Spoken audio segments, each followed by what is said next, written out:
My name is Tori Thatcher, and I'm 32 years old. 5 years ago, my mother called me 3 days before Thanksgiving and said 7 words that shattered everything I thought I knew about family. Don't come home this year. Victoria doesn't want drama. No explanation, no apology, just a door slammed shut on 27 years of trying to belong. I spent that Thanksgiving alone at a restaurant in Boston, watching happy families laugh together while I fought back tears over a cold turkey dinner. I had no idea that the strangers at the next table would become the family I'd always dreamed of. I had no idea that 5 years later, they'd be introduced at my wedding as the parents of the bride, while my biological parents stood watching uninvited, realizing they'd been replaced in every way that matters. Before I tell you what happened, please take a moment to like and subscribe. But only if this story resonates with you. And let me know in the comments, where are you watching from, and what time is it there? Let me take you back to the phone call that changed everything. I remember exactly where I was standing when my phone rang. November 21st, 3 days before Thanksgiving. I was in my tiny studio apartment in Boston, surrounded by half-packed bags and the scent of the pumpkin candle I'd lit to get myself in the holiday spirit. I'd already bought my plane ticket home to Connecticut. Non-refundable, of course. Mom's name flashed on my screen. I smiled and picked up. "Hey, Mom. I was just about to—" "Tori." Her voice was flat, cold. "I need to tell you something." My stomach dropped. That tone never meant anything good.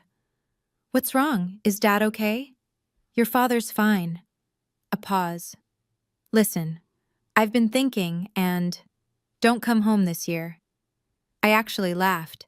I thought she was joking. "What do you mean?" "Victoria doesn't want drama. She's pregnant again, and she doesn't need the stress." I gripped the phone tighter. "Drama? What drama? I haven't even talked to Victoria in months." "Exactly." Mom's voice hardened. "And let's keep it that way. You know how you get." "How I get?" My voice cracked.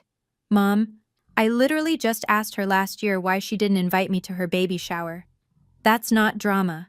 That's a question." "See? That's exactly what I mean. You always make everything about you." I stood there, frozen, watching the snow fall outside my window. 27 years old, and my mother was telling me I wasn't welcome at Thanksgiving because I'd once asked why I was excluded. "Mom, I already bought my ticket." "Then get a refund." Her tone left no room for negotiation. "Victoria is pregnant. She doesn't need stress. You understand." The line went dead. I understood perfectly. I'd always been the acceptable sacrifice. I wish I could say this was the first time. But as I sat on the edge of my bed, staring at my useless plane ticket, the memories came flooding back like a highlight reel of disappointment. My 16th birthday party. I'd been planning it for months, a small gathering with my 3 closest friends. Mom promised we'd have cake and go bowling. But the morning of, Victoria called crying because she'd failed her calculus final and needed emotional support. My party was canceled. We spent the day consoling my sister instead. "Don't be dramatic, Tori. Your sister needs us more right now. You can celebrate next weekend." We never did. Then there was my college graduation. I'd worked so hard for that moment. 4 years of late nights and part-time jobs and scraping by on ramen. I was the first person in my family to graduate with honors. When I walked across that stage, I looked for my parents in the crowd.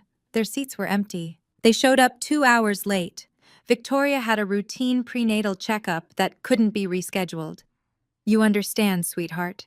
Your sister's baby is more important than a ceremony. More important than me." That's what she meant. That's what she always meant. I learned early that complaining only made things worse. Don't be so sensitive. Stop making everything about yourself. Why can't you just be happy for your sister? So I stopped complaining.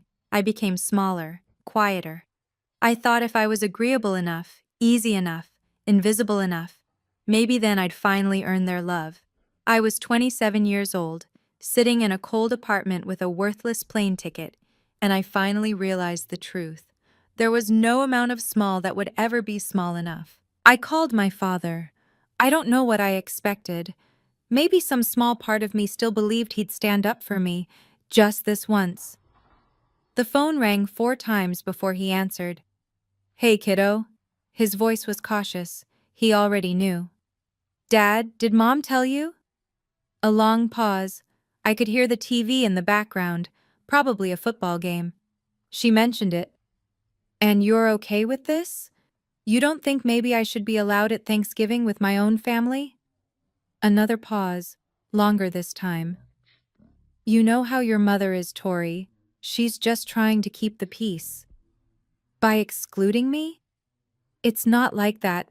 "Then what is it like, Dad? Tell me.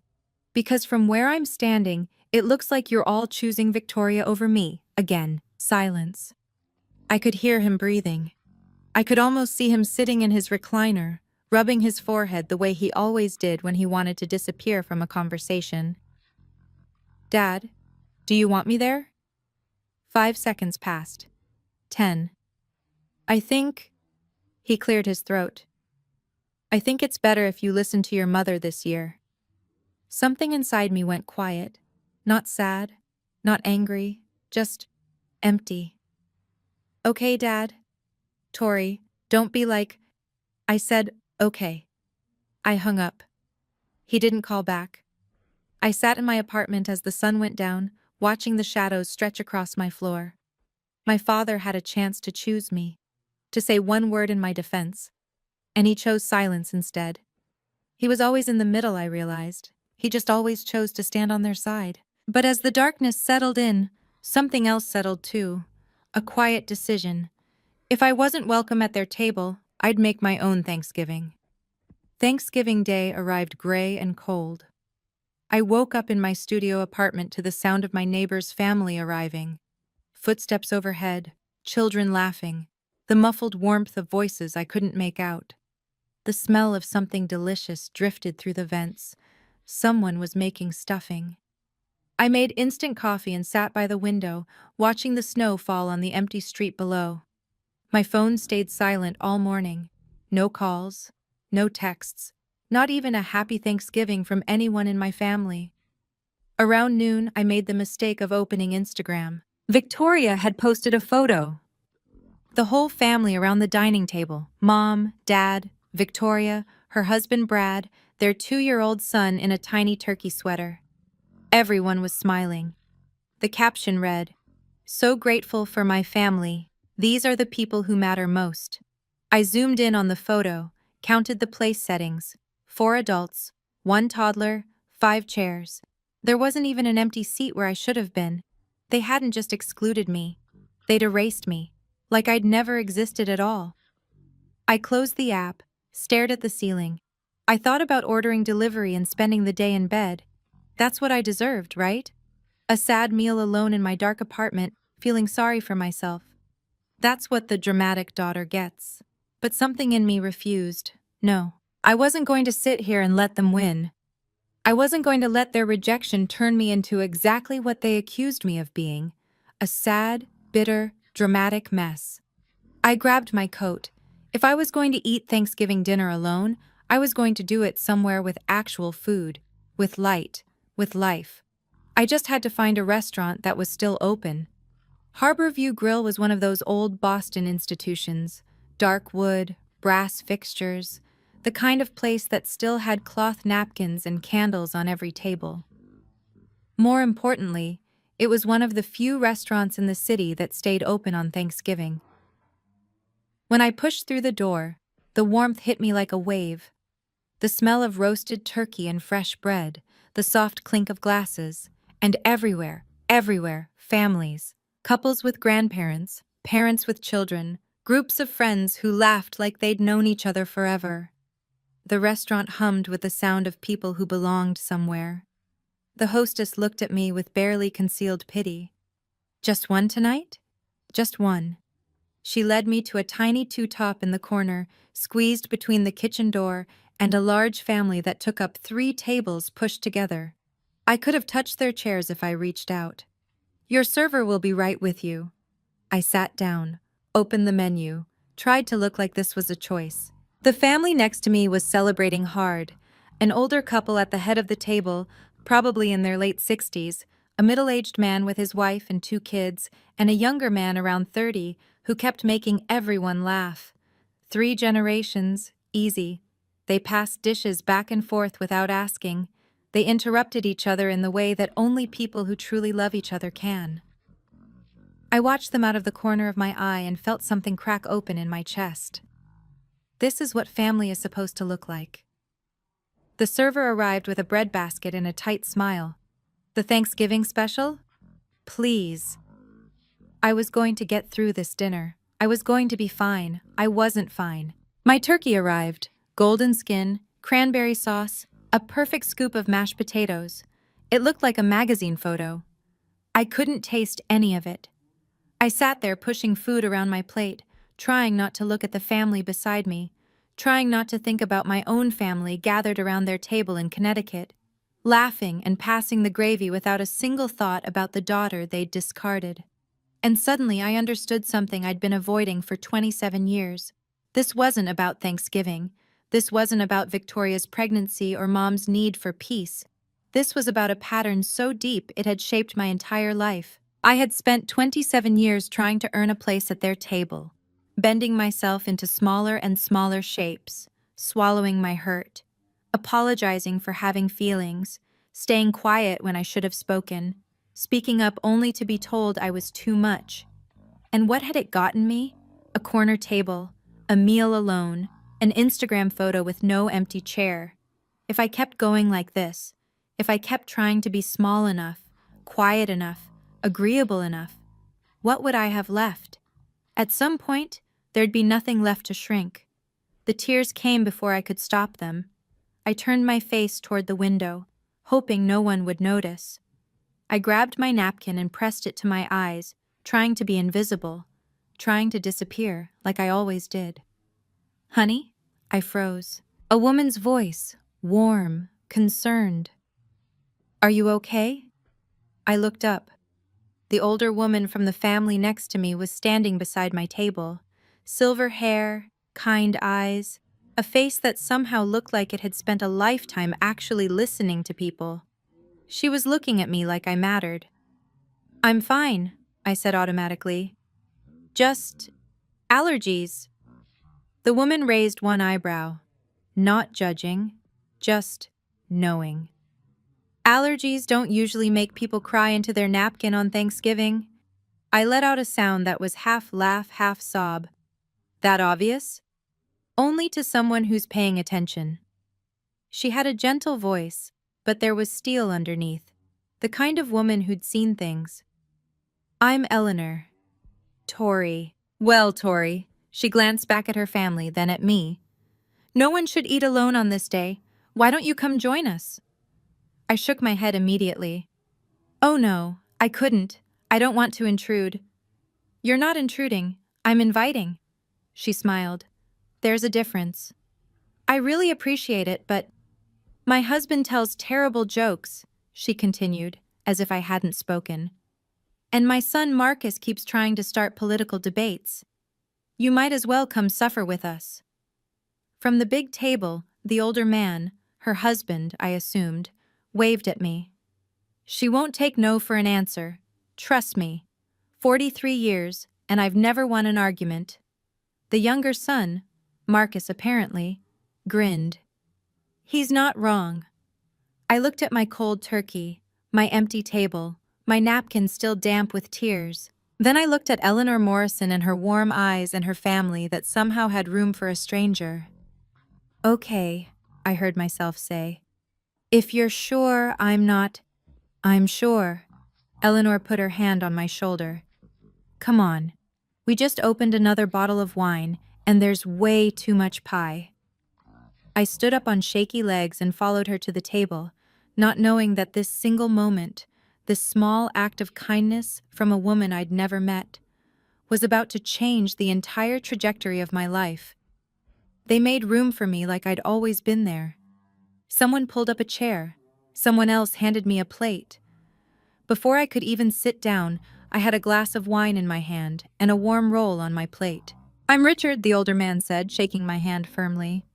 "This is my wife, Eleanor. Our son Daniel and his wife Sarah, their kids Emma and Lucas, and our youngest Marcus. Hi.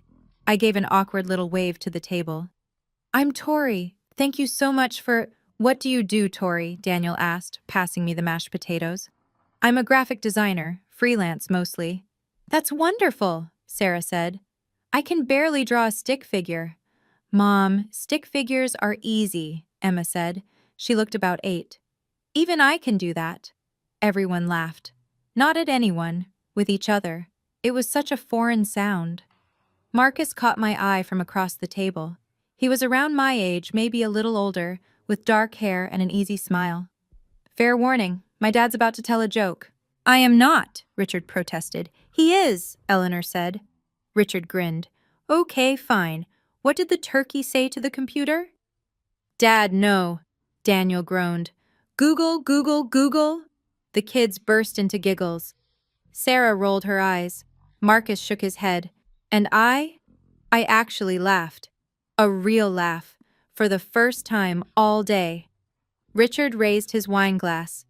A toast to unexpected guests who make our table complete. Everyone raised their glasses, including me. I looked around at these people, strangers, all of them, until 15 minutes ago, and felt something I hadn't felt in years. Warmth, acceptance, belonging.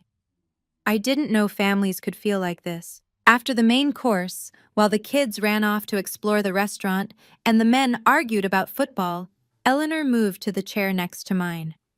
How are you doing? She asked quietly. Really? I looked down at my plate. Better. This is really nice. Thank you. You're welcome. She took a sip of her wine. But that's not what I asked. Something about her directness made me want to be honest. I'm okay. I'm just having a hard Thanksgiving. Do you want to tell me why you're really here alone? I hesitated. The truth felt too pathetic to say out loud. My own mother told me not to come home. My sister thinks I'm drama. My father chose silence over me. But Eleanor waited, patient, no judgment in her eyes. My mom called me 3 days ago, I finally said. Told me not to come home for Thanksgiving. My sister is pregnant and she didn't want drama. Drama? That's what they call it when I ask questions they don't want to answer. Eleanor nodded slowly. I see. It's fine, I added quickly. I mean, it's not fine, but it's not fine. Eleanor's voice was gentle but firm. Can I tell you something I learned in 30 years as a family lawyer? I blinked. You're a lawyer? Retired. Family law, she smiled. I've seen every kind of family dysfunction you can imagine, and I've learned that the people who accuse you of causing drama are usually the ones creating it. They just need someone to blame. The words hit me like a physical force. You're not the problem, Tori. Eleanor put her hand over mine. You never were. I couldn't speak. I could barely breathe. Those were the words I'd needed to hear my entire life. Hey, I want to pause here for a second. If you're watching this and you've ever been blamed for causing drama just because you asked to be treated fairly, I see you. I want to know, have you ever been made the scapegoat in your family? Type your answer in the comments. And if this story is hitting close to home, please hit that like button so more people can find it. Now let me tell you what happened next. The evening wound down slowly, the way good dinners do. Pie was served, coffee was poured. The kids fell asleep on Sarah's lap, exhausted from running circles around the restaurant. When the check came, I reached for my wallet, but Richard waved me off. Please, he said, our treat. I can't let you. You can and you will. He smiled. Consider it a Thanksgiving tradition. We always buy dinner for new friends. As we gathered our coats and prepared to leave, Eleanor pressed something into my hand. A small card, cream-colored, with elegant black text.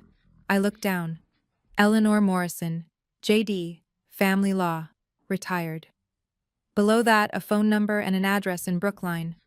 If you ever need to talk, she said, call me, I mean it. Thank you. Richard appeared beside us, shrugging on his coat. Sunday dinners, every week at our place. You're welcome any time. I shook my head. That's so kind, but I couldn't. She could, Marcus said, joining the group. And she should. Mom never says things she doesn't mean. Trust me. Eleanor squeezed my hand. Family isn't blood, Tori. It's showing up. I stood there in the restaurant lobby, holding a business card from a woman I'd met 3 hours ago, receiving an open invitation from a family I had no claim to. Outside, the snow was falling harder. Through the window I could see families hurrying to their cars, children carried on shoulders, grandparents clutching to-go containers of leftover pie. I looked back at the Morrisons, Richard helping Eleanor with her scarf, Daniel herding sleepy children, Marcus waiting by the door with an expectant look. Okay, I said. Maybe I'll stop by sometime. Eleanor smiled like she'd known I'd say yes all along. I had no idea I'd just met my future family. I didn't go to Sunday dinner the next week, or the week after that. It felt too strange, too forward, too much like I was imposing on someone else's family. But Eleanor called. Just to check in, she said. Just to see how I was doing. By early December, I finally accepted the invitation. That first Sunday, I stood on the Morrisons' porch in Brookline for 5 full minutes before I worked up the courage to knock. The house was exactly what I'd imagined, a beautiful Victorian with a wraparound porch and lights in every window. It looked like the kind of place where good things happened. Eleanor opened the door before I could change my mind. There you are! She pulled me into a hug like it was the most natural thing in the world. We saved you a seat. That was the first of many Sundays. Over the next 6 months, I became a regular at the Morrison dinner table. Richard taught me to play chess, even though I lost every single game. Eleanor showed me her secret pie crust recipe, the one she swore she'd never written down. Daniel's kids started calling me Aunt Tori without anyone telling them to. And Marcus and I became friends. Real friends. The kind who texted random thoughts at 2 a.m. and argued about movies and sat next to each other at dinner without anyone having to arrange it. I didn't hear from my biological family once. Not a call, not a text, not even a Christmas card. For the first time in my life, I stopped noticing. Because for the first time, I wasn't performing for love. I wasn't shrinking myself to fit into someone else's expectations. I was just loved. It felt like finally coming home. One spring afternoon, about 8 months after that first Thanksgiving, Eleanor and I were sitting on her back porch. The garden was just starting to bloom, tulips pushing up through the soil, birds fighting over the feeder. Richard was inside, watching a game with Marcus. We could hear them shouting at the TV. Have you heard from your parents? Eleanor asked. I watched a robin land on the fence. No, and I haven't reached out either. She nodded, no judgment in her eyes. Do you want to? I thought about it, really thought about it. Sometimes, I admitted. In the middle of the night, mostly. I'll think about calling my mom and trying to explain, but then I remember there's nothing to explain. She knows what she did. She just doesn't think it was wrong. That's a hard thing to accept. It is. I pulled my cardigan tighter. I keep waiting to feel guilty. Everyone says you should forgive your family no matter what. Blood is thicker than water and all that. You know, I've never believed that. Eleanor took a sip of her tea. In my career, I helped a lot of people find legal recognition for the families they've built, not the ones they were born into. I turned to look at her. What do you mean? She smiled, soft and knowing.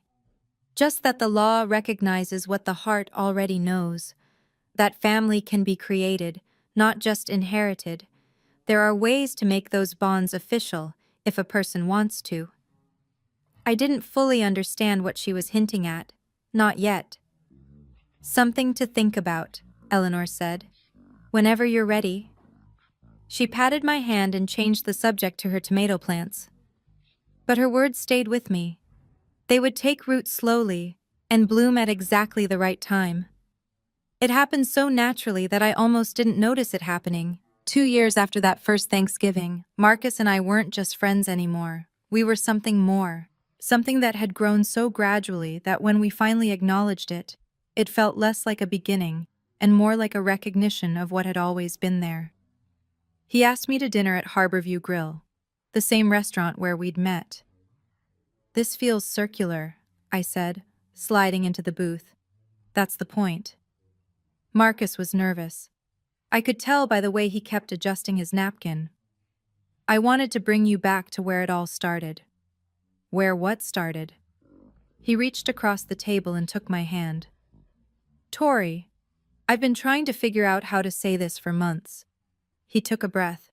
"I want to spend the rest of my life choosing you, every single day." My heart stopped. "Marcus, I know your family hurt you. I know you're scared of people who are supposed to love you letting you down." His eyes were steady on mine. "But I'm not going anywhere. I never have been." He pulled out a small velvet box. "Tori Thatcher, will you marry me?" I couldn't speak. I couldn't breathe.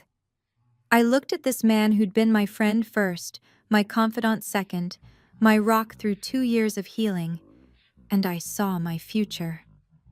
"Yes," I whispered. "Yes." He slipped the ring on my finger. The restaurant erupted in applause. I'd been so focused on Marcus I hadn't even noticed the other diners watching. And then I saw them.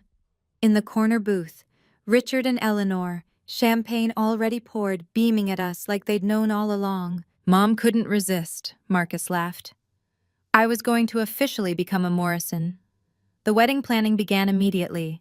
Venue options, catering tastings, flower consultations. It was overwhelming and exciting and everything I'd never let myself dream about. But one question kept me up at night. The wedding invitations would need a line for parents of the bride. And I had no idea what to write there. Robert and Linda Thatcher?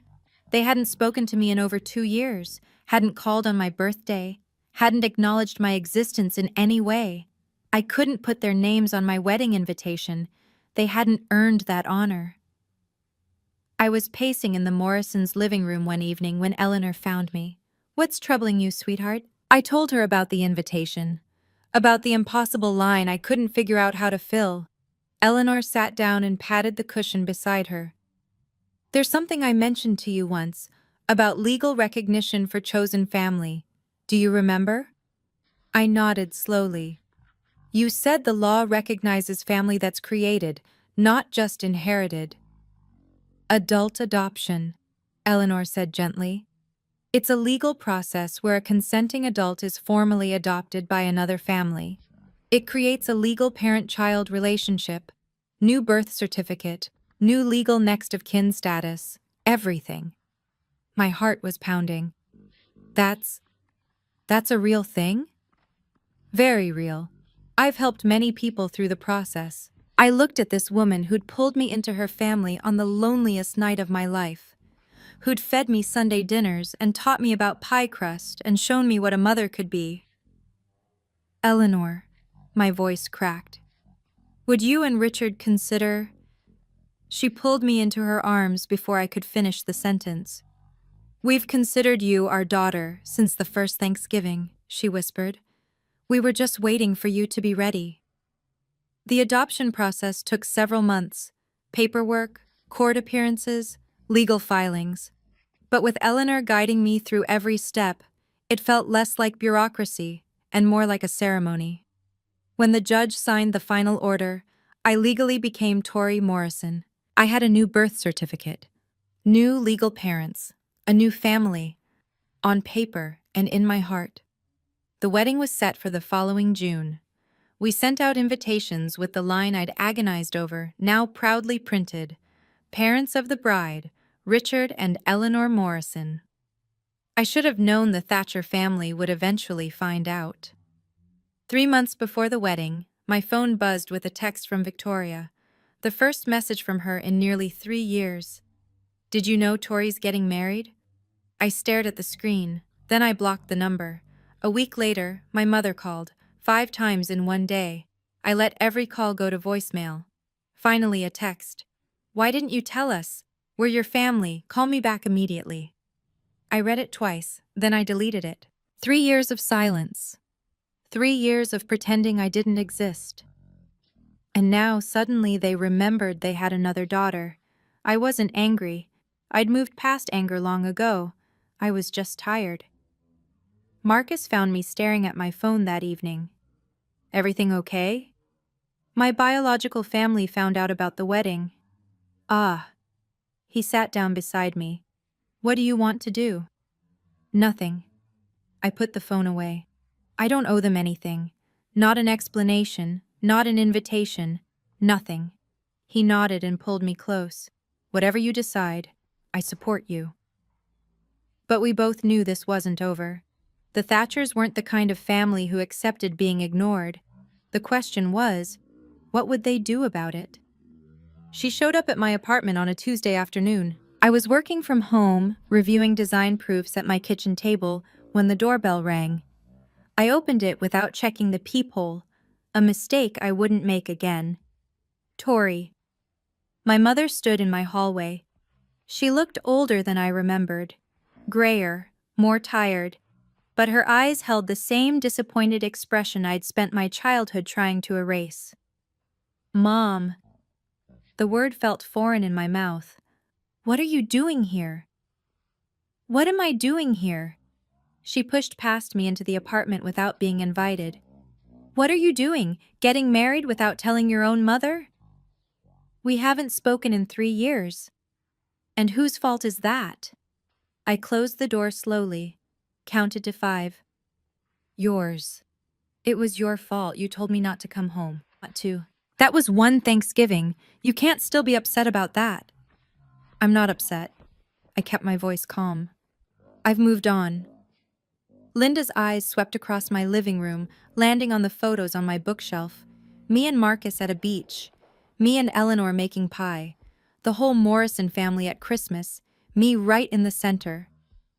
Who are these people? My family. Her face contorted. I am your family. You were. I met her gaze evenly. You chose not to be. Remember? Victoria didn't want drama. That was years ago. And in those years, you never once called, never checked if I was alive, never acknowledged my existence. I felt eerily calm. So no, Mom, you don't get to show up now and act like you have a claim on me. I want an invitation to the wedding.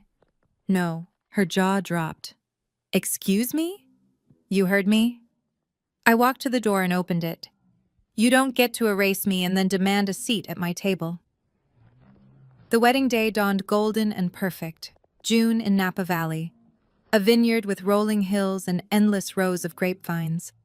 We'd chosen an outdoor ceremony with a reception in a beautiful stone barn, everything decorated with white roses and greenery. In the bridal suite, I stood before a full-length mirror while Eleanor adjusted my veil. You look beautiful, she said softly. Absolutely beautiful. I looked at my reflection.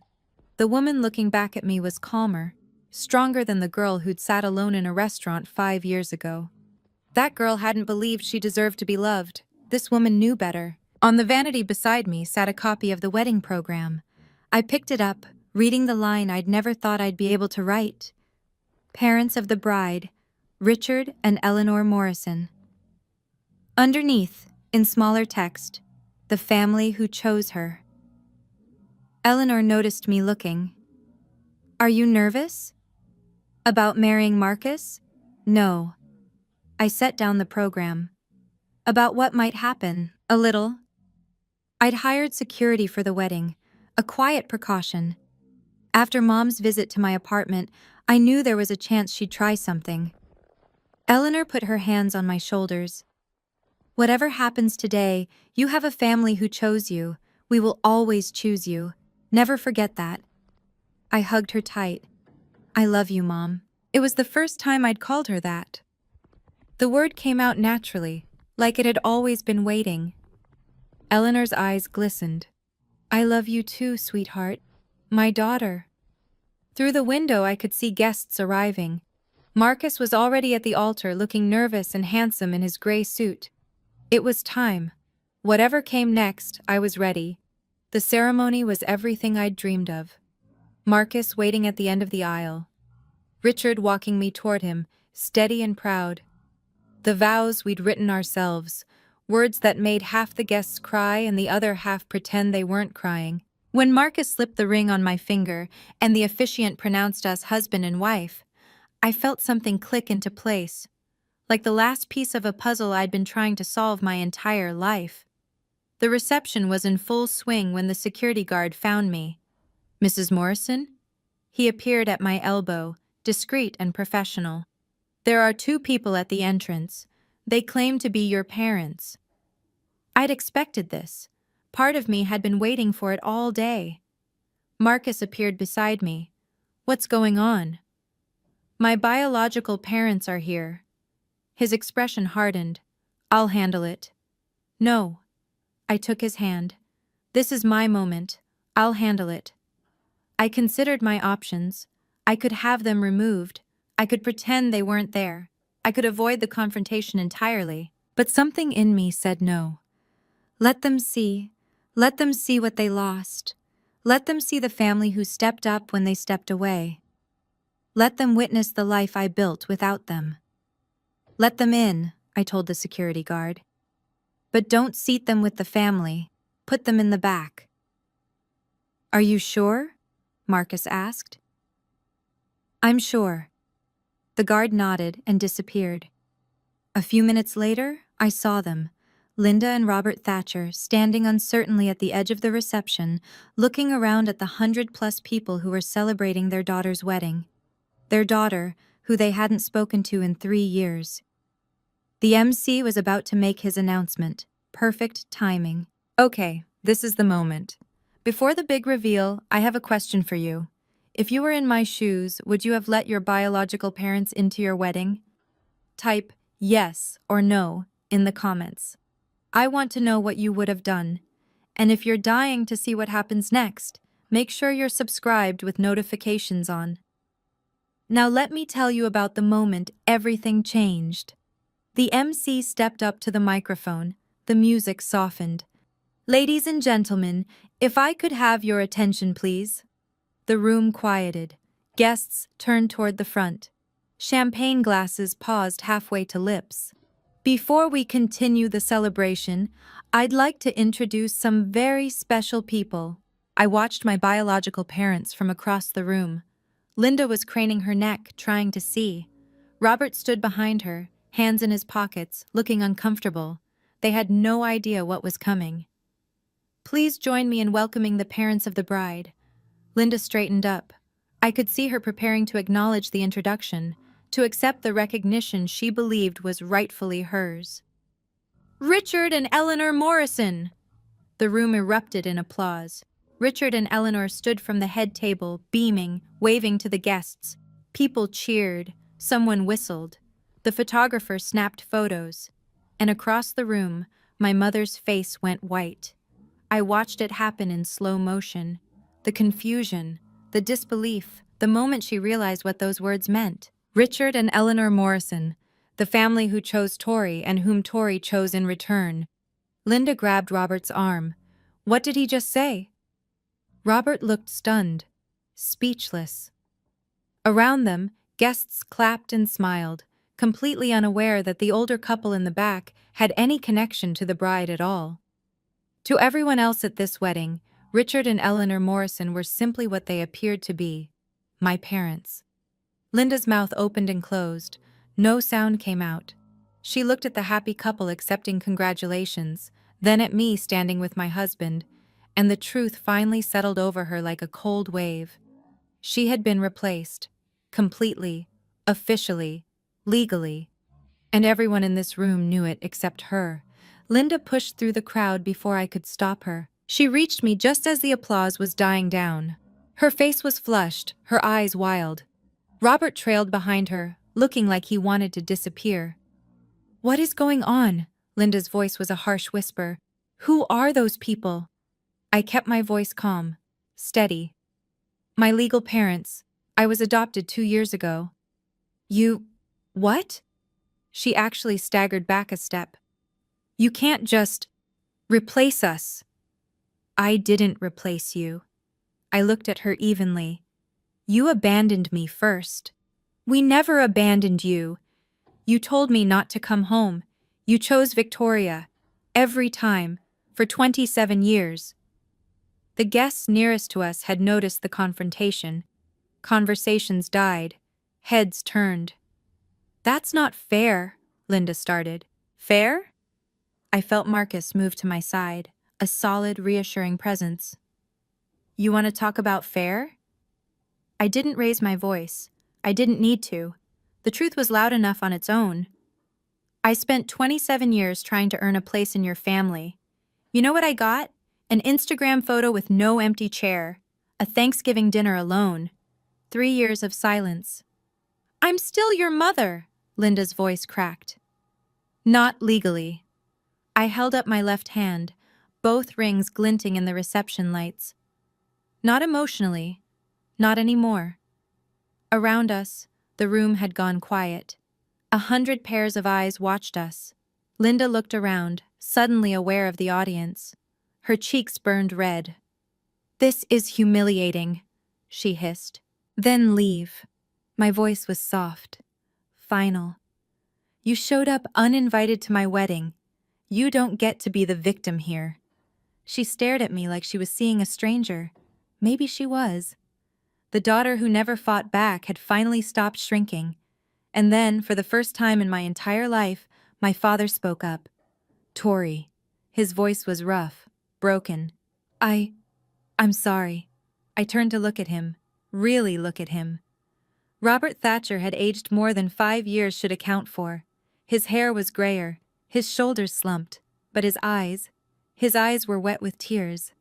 I'd never seen my father cry, not once in 27 years. I'm sorry, he said again. I should have done better. Something cracked inside my chest. Not healing, just recognition of an old wound. I know, Dad. I was a coward. His voice trembled. I always was.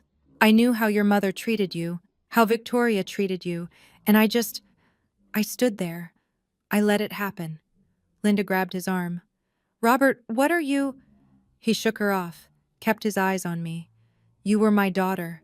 You were my little girl, and I let them make you feel like you didn't matter. A tear rolled down his cheek. I'm so sorry. The words I'd waited 3 decades to hear, and they came too late. I know you're sorry, Dad. My voice was gentle but firm. But sorry doesn't undo the years you stood by and watched. Sorry doesn't give me back my childhood. Sorry doesn't make this okay. I know. He nodded, wiping his eyes. I know it doesn't. Eleanor appeared at my shoulder. She didn't say anything, just placed her hand on my arm. A quiet reminder that I wasn't alone. Linda stared at Eleanor with barely concealed hostility. You, she spat. You're the one who stole my daughter. Eleanor's expression didn't change. I didn't steal anything, Mrs. Thatcher. Then what do you call this? Richard Morrison stepped forward, positioning himself beside his wife. Richard Morrison wasn't a confrontational man. In the years I'd known him, I'd never once heard him raise his voice. But when he spoke now, there was a steel in his tone that silenced everyone. I think it's time for you folks to leave. Linda's jaw dropped. Who are you to tell us? I'm her father. Richard's voice carried across the quiet reception. Legally and in every way that matters. You stole our daughter! Richard shook his head. Calm. Certain.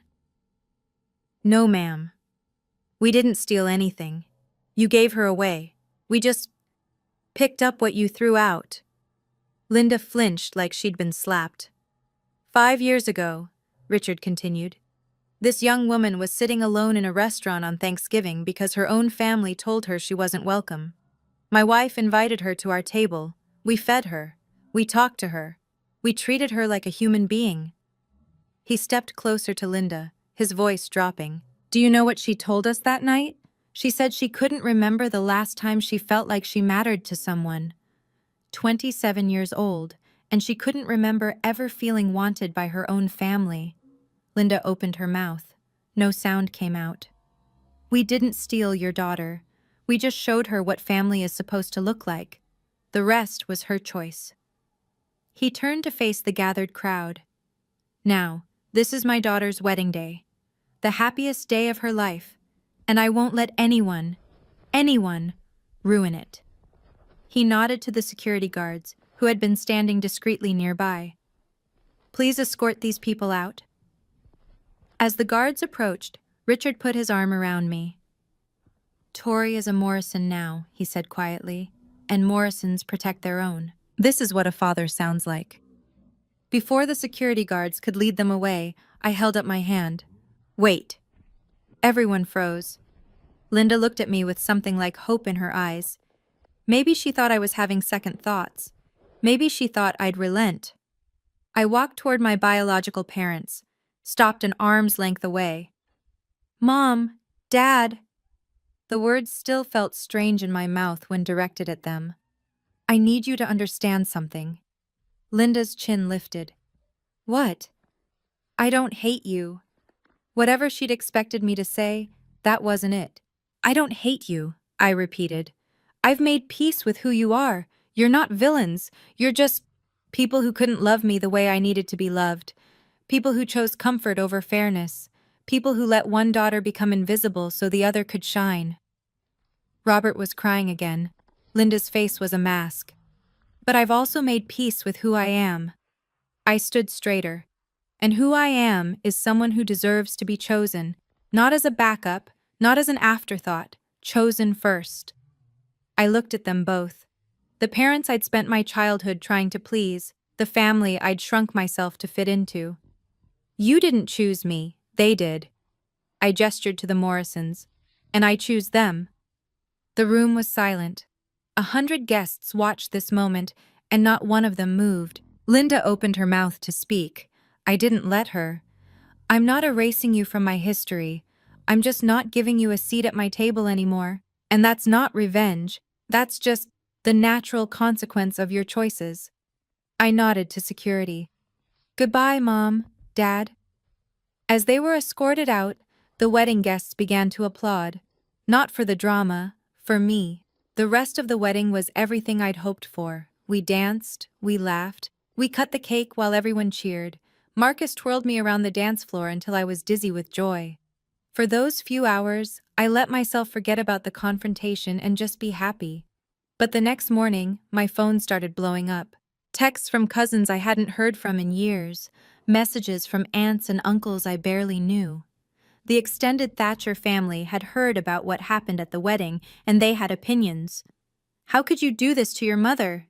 Family is family no matter what. You've broken your father's heart. I deleted them without responding. But then came a text from someone unexpected. My Aunt Patricia, my father's younger sister. Tori, I heard what happened. I want you to know. I'm proud of you. I stared at the screen. I always knew Linda and Victoria treated you wrong. I tried to say something once, and your mother stopped speaking to me for a year. But you deserved better. You always did. My eyes burned. I typed back, "Thank you. That means more than you know." On Facebook, Linda posted a long, dramatic status about ungrateful children and modern families who don't understand loyalty. I didn't respond. I didn't need to. That evening, I blocked every phone number and social media account connected to the Thatcher family. Not out of anger, out of peace. Marcus found me on the balcony of our honeymoon suite. You okay? I looked out at the vineyard spreading golden in the sunset. Yeah. I leaned into him. I really am. For the first time in my life, I wasn't carrying the weight of people who didn't want to carry me. I was finally free. 2 weeks after the wedding, a handwritten letter arrived at our new address. The return address said Victoria Thatcher Collins. My sister's handwriting, loopy, perfect, exactly like I remembered from birthday cards that always felt more like obligations than affection. I almost threw it away unopened. But something made me sit down at the kitchen table and read it. Dear Tori, I don't know if you'll read this. Honestly, I wouldn't blame you if you didn't. But I had to try. Mom told me what happened at your wedding. She's devastated. Dad hasn't been the same since he came home. I think seeing how happy you are without us, broke something in him. I know we haven't always had the best relationship, but you have to understand. Mom and Dad were just trying to keep the peace. I never meant for you to feel excluded. You always made everything so difficult, always asking questions and bringing up old hurts. It was exhausting. I hope one day you'll understand that family is complicated. Maybe when you have your own kids, you'll see why Mom made the choices she made. I'm not asking for an apology. I just wanted you to know that we still love you, even if you've decided we're not good enough for you anymore. Your sister, Victoria. I read it twice.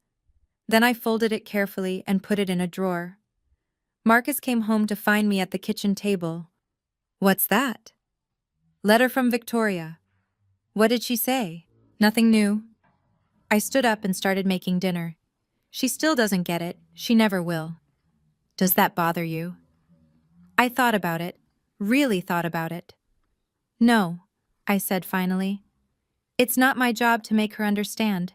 It never was. A year after the wedding, life had settled into something beautiful. Marcus and I bought a house in the suburbs of Boston, a little Cape Cod with a big backyard, just 20 minutes from Richard and Eleanor. Close enough for Sunday dinners, far enough for privacy. I was no longer freelancing. A design agency had hired me as their art director, a job I loved so much it barely felt like work. Marcus was thriving at his architecture firm. We were building a life together, literally and figuratively. And I was pregnant. Eleanor cried when we told her. Richard tried not to cry and failed. Daniel's kids were already arguing about who would be the baby's favorite cousin. One Sunday afternoon, Eleanor and I were setting up the nursery, painting the walls a soft sage green, arranging tiny furniture that seemed impossibly small. Have you thought about names? Eleanor asked, holding up two different mobiles. Emily, I said. If it's a girl, Emily Grace Morrison. Eleanor's eyes welled up. That's beautiful. The Morrison part is non-negotiable. I smiled. I want her to have the name of the family that chose her mother. Eleanor set down the mobiles and pulled me into a hug. You know, she said, when I saw you sitting alone in that restaurant, I had no idea we'd end up here. I just saw someone who needed kindness. You saved my life that night. No, sweetheart. She pulled back, holding my shoulders. You saved yourself. We just showed you it was possible. I looked around the nursery, at the crib we'd picked out together, at the rocking chair Richard had built by hand, at the life I'd created with people who loved me unconditionally. I finally had everything I'd always wanted. I was home. 5 years to the day after I sat alone in Harborview Grill, I sat at the head of a very different table. The Morrison house was chaos, the best kind. Emily, now 6 months old, was being passed from lap to lap like a tiny, drooling treasure. Daniel's kids were playing some complicated card game in the corner. Sarah was arguing with Marcus about the proper way to carve a turkey. Richard was sneaking extra pie when he thought Eleanor wasn't looking. She was.